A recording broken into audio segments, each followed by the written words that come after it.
نیکیوں کا انبار اور گناہوں سے نہ بچا گیا، وہ نیکی تانے کا ذریعہ بن جاتی ہے۔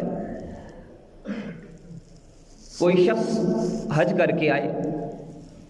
اور آ کے پھر کوئی الٹے کام شروع کر دے، اگرچہ حج ایک بہت بڑی عبادت، بہت بڑی نیکی ہے، لیکن لوگ کہتے ہیں کہ دیکھیں جی ابھی حج کر کے آئے ہیں اور کام کیا کر رہے ہیں۔ کہنا نہیں چاہیے کہ حج کا اس سے تعلق نہیں ہے، وہ ایک بہت بڑی نیکی ہے جو اس نے کی، اللہ اس کی اجر عطا فرمائیں گے، لیکن اس نیکی کی وجہ، اس گناہ کی وجہ سے نیکی کا تانا ملا۔ 5 وقت نماز بھی پڑھتے ہیں، داڑھی بھی رکھی ہوئی ہے، اور کام دیکھو، کہنا نہیں چاہیے، لیکن گناہ سے نہ بچنے کی وجہ سے وہ نیکی